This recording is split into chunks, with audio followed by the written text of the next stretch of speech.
Assalamualaikum warahmatullahi wabarakatuh. Perkenalkan, nama saya Nurfadia dari kelas 243B, NIM 2409308110040. Di sini saya akan mempresentasikan materi perencanaan sumber daya manusia. Ada pula latar belakang sumber daya manusia. SDM merupakan aset paling penting dalam suatu organisasi. Tanpa adanya manusia yang kompeten, organisasi tidak akan mampu menjalankan kegiatan operasionalnya meskipun memiliki modal dan teknologi yang besar. Oleh karena itu, setiap organisasi perlu melakukan perencanaan SDM secara tepat agar memiliki tenaga kerja yang sesuai dengan kebutuhan, baik dari segi jumlah maupun kualitas. Selanjutnya itu ada pula pengertian perencanaan sumber daya manusia, yaitu perencanaan sumber daya manusia atau SDM adalah proses untuk menentukan kebutuhan tenaga kerja suatu organisasi, baik dari segi jumlah atau kualitas maupun kualitas kompetensi dan keahlian agar tujuan organisasi dapat tercapai secara efektif dan efisien. Perencanaan ini berperan penting dalam memastikan bahwa organisasi memiliki orang yang tepat pada posisi yang tepat.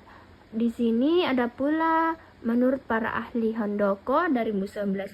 Menurut beberapa ahli seperti Handoko 2011, perencanaan SDM adalah proses memperkirakan secara sistematis kebutuhan tenaga kerja atau organisasi pada masa yang akan datang serta menentukan langkah-langkah yang diperlukan untuk memenuhi kebutuhan tersebut. Artinya, perencanaan SDM merupakan strategi awal dalam pengolahan tenaga kerja agar semua fungsi manajemen dapat berjalan dengan lancar. Ada pula tujuan perencanaan SDM, yaitu ada 3. Menentukan kebutuhan tenaga kerja secara akurat. Yang kedua, menjamin keseimbangan antara pemerintah dan penawaran tenaga kerja. Ada pula ketiga, mengantisipasi perubahan lingkungan internal dan eksternal. Yang keempat, menjadi dasar bagian kegiatan pelatihan, pengembangan, dan promosi, meningkatkan efisiensi dan produktivitas. Di sini ada pula manfaat perencanaan SDM, yaitu selanjutnya tujuan perencanaan SDM memberikan banyak manfaatnya nyata, antara lain membantu proses rekrutmen dan seleksi. Perencanaan yang matang memudahkan HRD mencari kandidat sesuai kebutuhan organisasi, mengurangi dan memberonsankan sumber daya dengan jumlah tenaga kerja yang tepat. Organisasi tidak perlu menanggung biaya gaji berlebihan atau kekurangan tenaga di saat genting. Selanjutnya meningkatkan kesiapan organisasi menghadap perubahan. Perusahaan akan lebih siap menyesuaikan diri dengan tren pasar, teknologi, dan perubahan strategi bisnis. Ada pula alasan pentingnya perencanaan SDM, yaitu perencanaan SDM tidak hanya sekedar kebutuhan administratif, tetapi merupakan bagian dari strategi besar perusahaan. Manusia adalah sumber daya utama yang menggerakkan seluruh sistem organisasi. Tanpa tenaga kerja yang kompeten dan terancam, seluruh sumber daya lain atau modal, teknologi, mesin, dan bahan baku tidak akan menghasilkan apapun. Beberapa alasannya yaitu ada 4. Yang pertama, menghadapi perubahan teknologi, menghadapi persaingan global, menyesuaikan struktur dan strategi organisasi, mengantisipasi pergantian generasi tenaga kerja. Selanjutnya, proses perencanaan sumber daya manusia. Proses ini dilakukan secara bertahap dan sistematis agar hasilnya akurat dan bisa diterapkan dengan baik.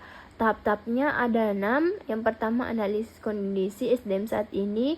Yang kedua, peramalan kebutuhan SDM, demand forecasting, analisis ketersediaan SDM, forecasting, penyesuaian antara kebutuhan dan ketersediaan SDM, pelaksanaan perencanaan SDM, evaluasi dan pengawasan.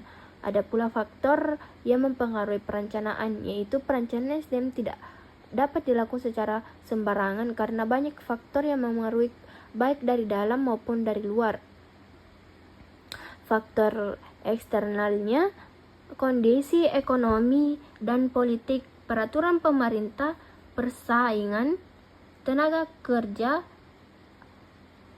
perubahan sosialisasi dan budaya, perkembangan teknologi dan digitalisasi, ketersediaan tenaga kerja dan masyarakat.